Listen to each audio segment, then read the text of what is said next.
Hello, everyone. I'm Jared Barton on behalf of the President's Athletic Conference and the PAC Sports Network. Well, after another exciting season on the diamond, it's time to unveil our postseason accolades as we take a look at our 2025 PAC Baseball All-Conference teams, as well as our accolades including Newcomer of the Year, Pitcher of the Year, Player of the Year, and Coach of the Year honors.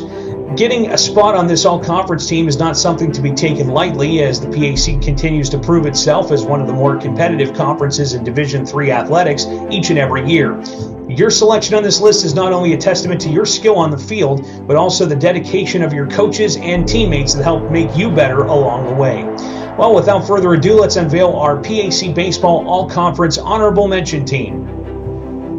Zach Sackett, catcher, Geneva. Angelo DeLeonardis, catcher, Chatham. Nolan Bain, first base, Chatham. Ethan Bintrim, first base, Teal. Eric Gonzalez, second base, Geneva.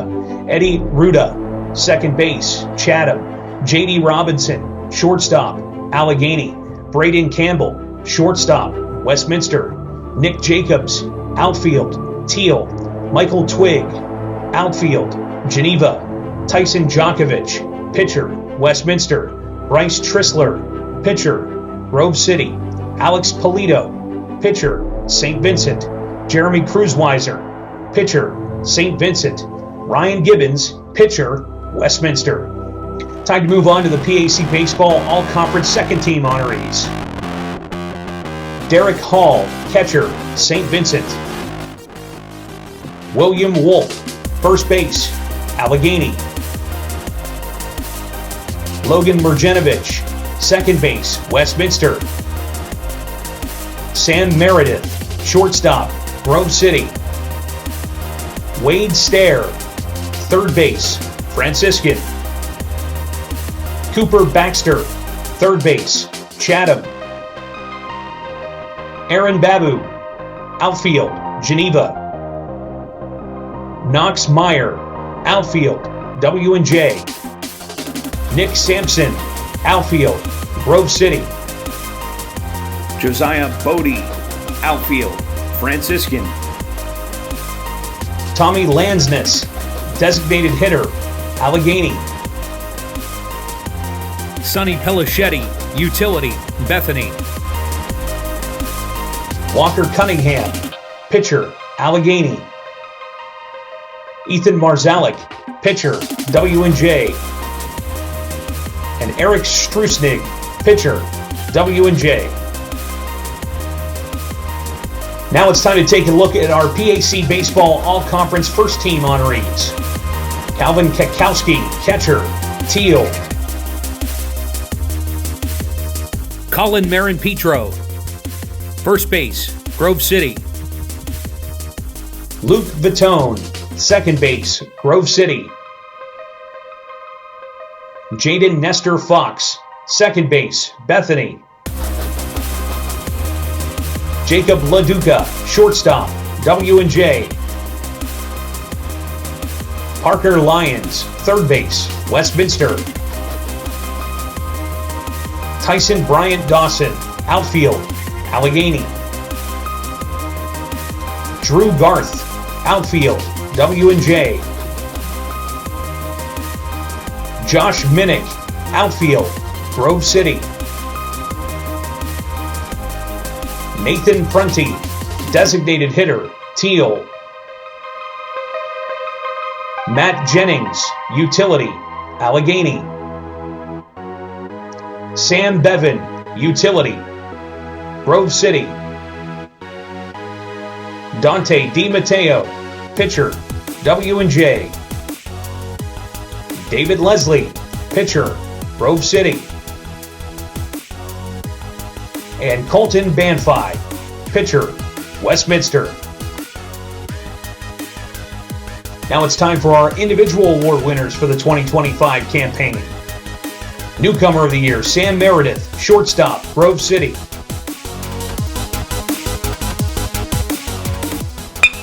That is hit hard. And into center field. Meredith, his second hit. Fly ball shallow left center. Diving try by Jones late. And it's a bloop single for Meredith. This one's fisted through the right side. It's a base hit. Sampson rounding third. He will score. Sam Meredith. Bases loaded, 1 out in the 10th. Line drive, and it's off the glove of Schuler, going to ricochet into shallow left. Bevan scores easily. Here comes Marin Petro. He scores as well, and Grove City has a 3-1 lead in the 10th. A 2-run single by the freshman, Sam Meredith. Pitcher of the Year, Dante DiMatteo, W&J.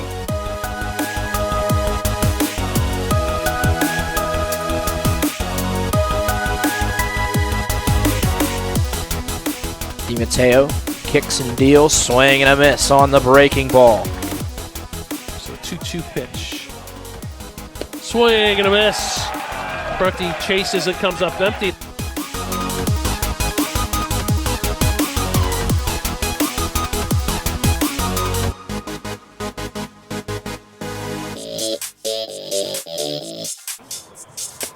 Off-speed pitch, swing and a miss. Back-to-back Ks for DiMatteo. 2-2, swung on and missed. DiMatteo going back to the off-speed, retiring Kikowski. Player of the Year, Colin Marin Petro, first base, Grove City.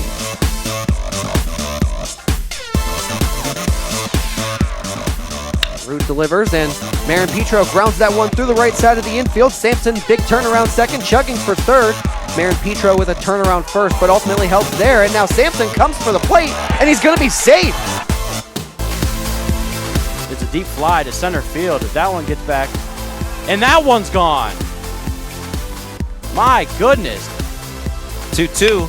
Chopper on the left side. This is going to be a tough play. Campbell charging on a throw to first, not in time. Infield single for Marin Petro, scores Bevan from third, and it's now 8-1 Grove City. Pitch to Marin Petro is going to be lifted out to center field. That ball is carrying, and that ball's going to bounce off the wall. 1 run will score. 2 runs will score. Another opportunity. Payoff pitch with the bases loaded. Line shot into center field. Base hit for Marin Petro. 1 scores. And Coach of the Year, Matt Royer from Grove City. Now it's time to send it over to the PAC Sports Network's Jack Ridenauer, who sat down with our PAC Coach of the Year, Matt Royer from the Grove City College Wolverines. Jack? Thanks, Jared. We're now joined by the PAC Baseball Coach of the Year from Grove City, Coach Matt Royer. Coach, first off, thanks so much for joining us, and obviously a huge congratulations on the award and the title as well. Let's start with the award first, though. What has this past week and maybe even the past 3 or 4 days been for you, but also for the program and the school, just having all this attention, all these eyes on Grove City, and it all culminating with you winning Coach of the Year? Well, that's probably the least thing, honestly, that's been on my mind. It's all the preparation, and it's just today's crazy. Yesterday was crazy, doing all that. But in terms of, I can speak to the program. This was my 10th season. I came here. I was only going to be here for 4 months. I did it because they needed someone in January, and that was going to be the first time I was available in 40 years, probably. It was going to be the first spring. Maybe I wasn't coaching. So it was just, my son was a senior here on the team, and they just needed someone for 4 months, and it turns 10 seasons later, and I'm still here. But so for the program, it's huge. We immediately won. Like from the first year, we won 27 games. That was a school record right away. So we've put up pretty good records, but obviously W&J is an outstanding program. I mean, in my 10 years, I think the first couple of years, Thomas More was in, and they won it once or twice, I don't know, and then every other year it's been W&J. So I thought we've continued to get better and better, but we're so far ahead of everyone else, and we've had some close games with them, and they beat us other times, but we've been in the playoffs every year but one. So it usually went, my very first year we went 2-0 and in 2016, and every year since then we won our first game. And when it was 4 teams, W&J won, we won, they would beat us. And then sometimes we would advance, but then we had to play the late game on Friday. So you have to play 2 games. And a lot of times we lost that one because we were out of pitching then. And I used to tell everybody, for example, this year we went 16-4, but so did they. I think one year they were like 18-2, or maybe it was when we were playing 21 games. And I said, sometimes these guys don't lose 2 conference games a year, and now they need to get beat twice in 3 days. So that's a tough task. So this year, fortunately, we had some help there with Westminster playing really well and beating them in a very close game. So we only had to do it once, and I was thankful for that. It was a great game, extra innings. So yeah, that was a big deal for us to kind of get over the hump. But it's, they're going to be someone that they can start another string right away because they're that good. So for our program, been getting a lot of texts, a lot of emails, very positive from players that played here that I didn't know through some bad times, and they're happy to see us doing well. Kids are very excited. It's a big deal for them. So it's been all positive. It's been a great thing. And school, our athletic program, I think we've won. Somebody mentioned, I think we've won 11 championships this year, which is incredible. I think there's only, I don't know how many sports we have, 21, 22, 23, but we've won, both our lacrosse teams, our football team, and women's, the soccer, women's are, just, I can't even remember them all. But so the school's had a great, probably the best ever athletic year they've had. Yeah, winning is definitely contagious. It clearly is definitely kind of starting to go around the Wolverine athletic department for sure. But you mentioned W&J, and I'm glad you bring that up because, like you said, you had to get through them to get to Westminster to ultimately win it. What was kind of the message, maybe even the approach for your team going into that game, knowing that, hey, we're going up against the 5-time defending champions. They've been in this situation many times before, but you know what? We can play with them and we can hang with them the whole way through. Well, we've had a lot of close games. They beat us in the championship. We made it to the championship round last year, and they beat us 4-2. And it's just, that's happened over and over and over. Close games. My second year, it was amazing. We scored 3 runs in the 9th inning of the first game and to beat Thomas More. And then we hit the next day, we played W&J, of course. We hit a 7th inning 3-run homer to go ahead, which I told guys, why don't we just score in the 8th or 9th? So then we don't have as many innings to go through. But then my sister and I, we were in Chick-fil-A. We were 2-0 going into the championship game in our second year here. And we're just laughing because we had nobody to pitch. I mean, we used everybody to win the first 2 games. So this year we've had some deeper pitching, although we had a couple of our top guys out, one for the whole season. But really, it was first of all, it was key that we only had to beat them 1 time. Because as I said, 2 is very, very difficult. But we just went in knowing that we were in Saturday. We had a decision to make. There's a little strategy thing. Since it's been 9 years of us playing them, losing, then having to win again, and then having to win 2 the next day, I just said, you know what? We've been in the playoffs 8 out of 9 years.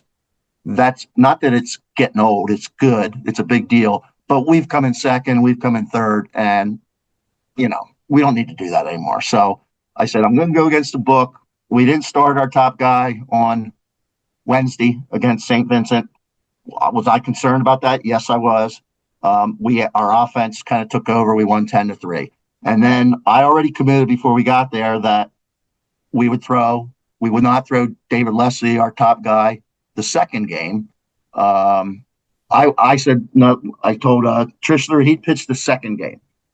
And then we would probably the third game play W&J. But as soon as the last out was made and W&J lost to Westminster, I said, there's no way I cannot pitch David against Allegheny because we could be the only team that's 2-0. And so even though I had my original plan, I said, nope, I don't care. I don't care if we go out in 2. I'm going to save David, hopefully to get to W&J because I thought he gave us the best chance of beating them. So, but I had to change that. And it was 30 minutes before game time. And, I got to get a lineup in and I'm trying to make sure I'm doing the right thing. And I just thought it was so important because even if we lost that game and we saved David, we still would have to beat. Then Allegheny would have been 2-0. We would have had to beat W&J the next day. So I just said, look, I'm going to use my brain here and I'm going to throw David against Allegheny. Then we're the only 2-0 team. We still would have to, and the key game obviously was that game against W&J because Otherwise, we would have went into Saturday. We were guaranteed Saturday since we were 2-0, but we would have had to have played Westminster again. It would have been 3 teams, and then we would have had, then W&J would have been waiting for the winner. And I just said, no, I need to set this up. So we were able to, very frustrating game, the W&J game, because we had so many opportunities. We had chances to be up 5, 6, 7, nothing from in the beginning of the game, and we just could. They'd bring the infield up, we'd roll over to the shortstop, and then the next time we brought them up, they brought it up, we'd hit it to the second base. We couldn't find a hole, we couldn't get it into the outfield. And I've always said for years, when you get an opportunity to score against them, you need to do it, because I've watched a lot of games where teams, if they would just get this run across, maybe you have second and third, 1 out, and then what do? They pop up and then ground out, or they strike out and then fly out. And that was us in a lot of games against them. We had a situation where we were going into the last inning, and a couple of years ago, we lined into a double play. Guy hit it real good, and it was a line drive. Guy didn't get back to first. We had another one when we got picked off third. And they were all chances to win in close games, and we just didn't capitalize. Well, and that's the way this game was playing out. And finally, in the 10th inning, we got a key hit with the bases loaded. So in the past, when you're playing a good team like that, and you get a chance, you got to take advantage of it. And in the past, we weren't able to do that. But that's a sign of a good team, because they dig down, and maybe their pitcher needs a strikeout and he gets it. So yeah, the game against them was huge, and I'm just going. It was so frustrating. Somebody told me. Somebody wrote, I didn't know this, but a few games ago was my 1200th NCAA game. And I can't think of one that was more frustrating than that for the first 9 innings, because we had so many opportunities to not blow it open, but jump ahead by numerous runs. And we just didn't cash in on it. So. Well, it obviously paid off in the end. And I think also a couple of your decisions at the helm as well helped get that title back to Grove City as well. But I know you said that things have been kind of crazy yesterday, today, and I'm sure the rest of this week, because you're preparing for the NCAA tournament. So what does that look like for you, especially on not the shortest of a turnaround, but you just won a championship and now you have to get on a bus and drive later this week? Yeah, well, fortunately, people got to go further than us. It's at Mount Union. I think that's about 90 miles from us. I have not been to their field. We have players that have played there and everything, but yeah, I just got off. We have a staff meeting, an end of the year staff meeting, and I just got off the conference call of all the coaches about what we're doing and things when we play. And now I got to make sure we get motel rooms. I got to call the bus company, because now I just found out, when we'll have to leave, when we're practicing on Thursday. So, and we're trying to practice with our team. Which it's all good problems, but there's a lot to do yet. And I'll be calling Holiday Inns or whatever as soon as I'm finished here with you. Absolutely. Well, hey, like you said, it's a good problem to have. It's the price you pay for being a winning program. Coach, again, thanks so much for stopping by. Congratulations on the title, and also congratulations on being the Coach of the Year. Enjoyed it. Thank you. That's the PAC Baseball Coach of the Year from Grove City, Matt Royer. Jared, back to you. Thanks, Jack. Once again, a big congratulations to all of our PAC All-Conference participants. This is a well-deserved honor to end the 2025 spring sports season. Thank you for joining us on the President's Athletic Conference Baseball All-Conference Selection Show. I'm Jared Barton, and as we say goodbye, here's one final look at our All-Conference selections. We'll catch you next time right here on the PAC Sports Network.